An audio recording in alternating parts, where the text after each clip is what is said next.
Ekonomi politik merupakan kajian yang mempelajari hubungan antara kegiatan ekonomi dengan kekuasaan atau kebijakan ekonomi.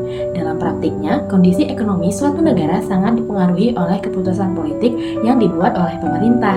Jika kita melihat perkembangan Indonesia dari masa ke masa, pada masa awal kemerdekaan, pemerintah lebih berfokus pada upaya membangun praktek perekonomian nasional yang masih belum stabil akibat penjajahan dan konflik.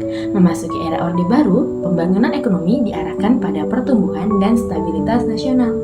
Berbagai program pembangunan dilaksanakan untuk meningkatkan produksi dan investasi. Selanjutnya, pada era reformasi, Indonesia mulai menerapkan sistem ekonomi yang lebih terbuka dengan penguatan demokrasi dan desentralisasi.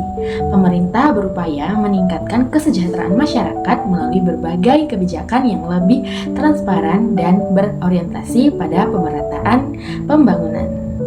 Selanjutnya terdapat dua istilah yang sering dianggap sama, yaitu ekonomi politik dan politik ekonomi. Padahal keduanya memiliki perbedaan yang sangat beda.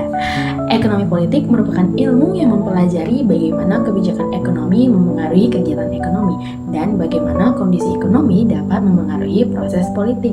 Sementara itu, politik ekonomi adalah strategi atau kebijakan yang dibuat pemerintah untuk mencapai tujuan ekonomi tertentu, seperti meningkatkan pertumbuhan ekonomi, mengurangi kemiskinan, dan menciptakan lapangan kerja. Ekonomi politik berfokus pada kajian atau analisis hubungan ekonomi dan politik, sedangkan politik ekonomi berfokus pada tindakan atau kebijakan yang diterapkan oleh pemerintah. Salah satu konsep penting dalam pembangunan Indonesia adalah kebijakan ekonomi kerakyatan.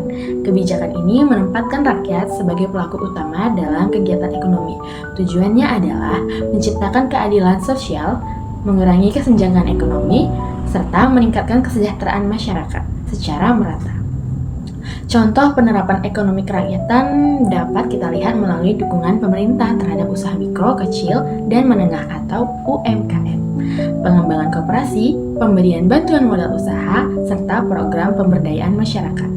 Melalui kebijakan tersebut, diharapkan masyarakat memiliki kesempatan yang lebih luas untuk berkembang dan meningkatkan taraf hidupnya.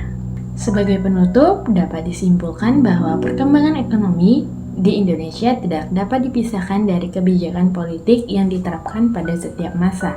Pemahaman mengenai ekonomi politik, politik ekonomi, dan ekonomi kerakyatan sangat penting agar kita dapat memahami bagaimana suatu kebijakan dapat memengaruhi kehidupan masyarakat dan pembangunan sosial.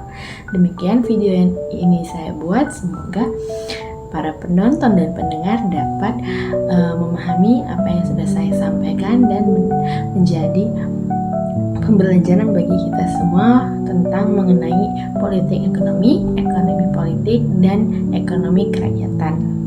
Sekian, terima kasih.